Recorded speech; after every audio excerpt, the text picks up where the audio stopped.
안녕하십니까. 오늘은 지금 이 나라는 사면 초가인가, 그렇지 않으면 전방위 초가인가라는 제목으로 말씀드리겠습니다. 사면 초가라는 말이 있습니다. 앞, 뒤, 좌우가 꽉 막혀서 돌파구가 없다는 뜻입니다.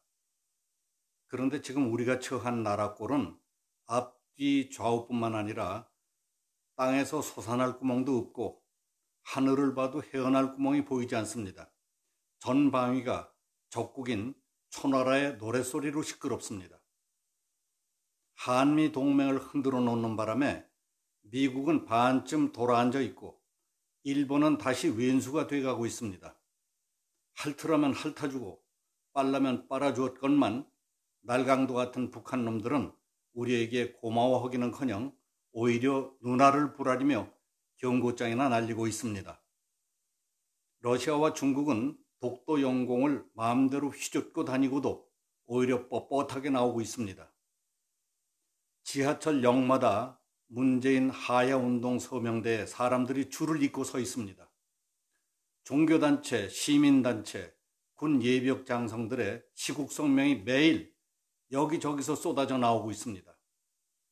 매 주말과 공휴일마다 35, 6도의 폭염을 무릅쓰고 광화문, 시청 앞 서울역 등 서울 도심과 전국 주요 도시에서는 수만 명, 때로는 수십만 명이 모여서 문재인 하야를 외치는 거친 목소리들이 거리를 메우고 있습니다.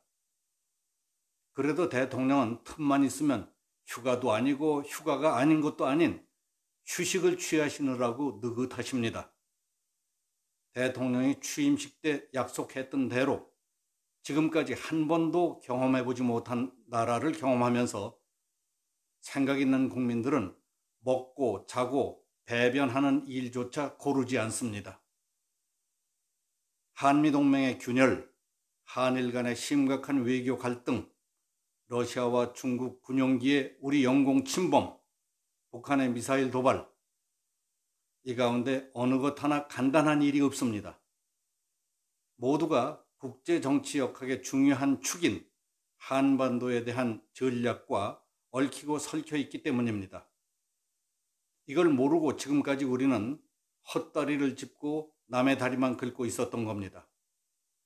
소위 정치꾼들이 너무나 무지했습니다. 복잡하게 말할 것 없습니다. 지난 일주일 동안 우리가 직접 보고 겪었던 일을 예로 들겠습니다. 지난 7월 23일에는 중국과 러시아 군용기가 동해 방공식별구역에 들어와서 휘젓고 다니는 통에 우리 공군 전투기들이 출격해서 대응 조치까지 취했습니다.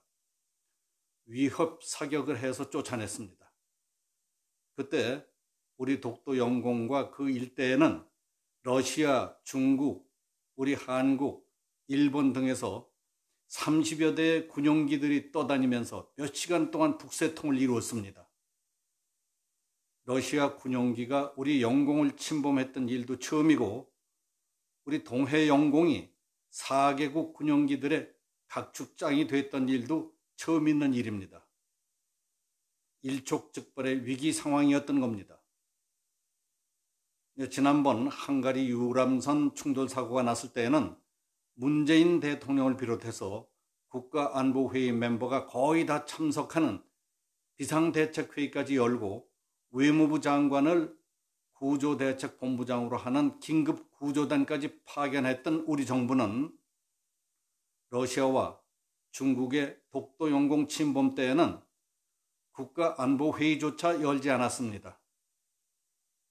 그런데 펄쩍 뛸 일은 7월 25일 새벽 북한이 함경도 호도반도에서 새로운 단거리 탄도미사일을 발사할 때에 일어났습니다.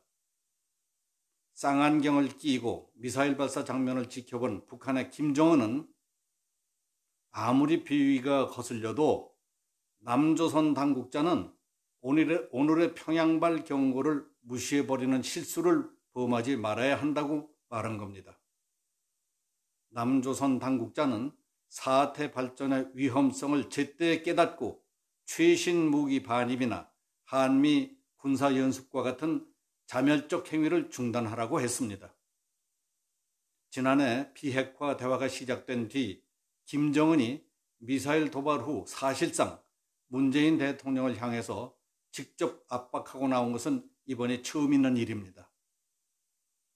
그 다음 날인 7월 26일 북한 조선중앙통신은 이번 탄도미사일 도발은 남조선 군부 호전 세력들에게 엄중한 경고를 보내기 위한 무력 시위라면서 김정은의 발언을 전했습니다.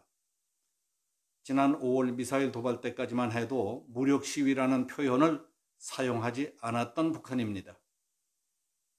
김정은은 남조선 당국자들이 세상 사람들 앞에서는 판문점 남북미 회동 등 평화의 약수를 연출하며 공동선언이나 합의서 같은 문건을 만지작거리고 뒤돌아 앉아서는 최신 공격형 무기 반입과 합동 군사연습 강행 같은 이상한 짓을 하는 이중적 행태를 보이고 있다.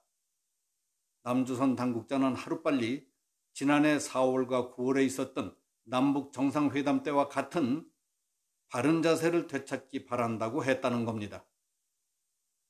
이는 탄도미사일 기술을 사용한 발사 행위를 금지한 UN 안전보장이사회 대북결의 1874호를 위반했음에도 불구하고 뻔뻔하게 한미 19-2 동맹연습 등 군사훈련을 트집 잡고 남북 경협 이행을 촉구하고 나온 겁니다. 김정은이 조선중앙통신을 통해 문재인 대통령을 남조선 당국자라면서 비판한 데 대해 청와대는 명확한 입장을 내놓지 않고 있습니다. 청와대 관계자는 조선중앙통신에 보도된 것은 공식 담화문이 아니기 때문에 거기에 대해서 말하기 어렵다고 슬쩍 피했습니다. 김정은의 급변한 태도 이상으로 우리를 당황하게 만든 것은 북한의 이번 미사일 발사에 대한 트럼프 미국 대통령의 반응이었습니다. 트럼프 대통령은 백악관에서 가진 기자들과 만난 자리에서 북한의 미사일 발사에 대해 그냥 단거리 미사일을 시험했을 뿐이다. 전혀 개의치 않는다고 말했습니다. 한국이야 사정권 안에 들든 말든 미국 본토나 괌을 타격할 수 없는 단거리 탄도미사일 도발은 묵과할 수 있다는 것으로 해석할 수 있는 반응이었습니다. 김정은은 지난달 말 트럼프 미국 대통령과 판문점에서 만났을 때 핵실험과 장거리 미사일, 중장거리 탄도미사일 실험을 하지 않겠다고 약속했는데 트럼프는 김정은이 그 약속을 어긴 것은 아니라고 너그럽게 봐주고 있는 겁니다.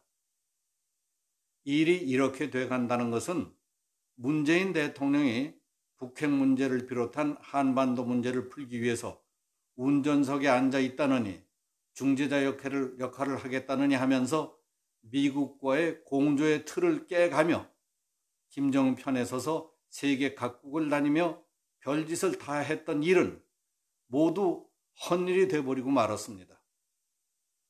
트럼프 대통령을 비롯한 미국의 안보 외교 라인과 의회에서는 문재인 대통령을 믿을 수 없는 사람, 상종 못할 사람 딱지를 붙여놓은 데다가 김정은마저 노골적으로 평양발 경고를 무시해버리는 실수를 범하지 말라며 협박하고 나올 줄은 생각지도 못했던 일 아니겠습니까?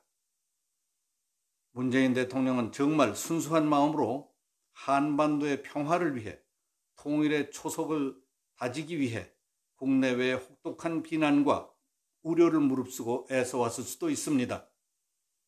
그러나 북한의 실체, 저들의 진짜 속셈도 모르고 북한 배후에 진을 치고 있는 중국과 러시아의 전략과 속셈도 전혀 모르고 설치다가 똥친 막대기처럼 됐는지도 모릅니다.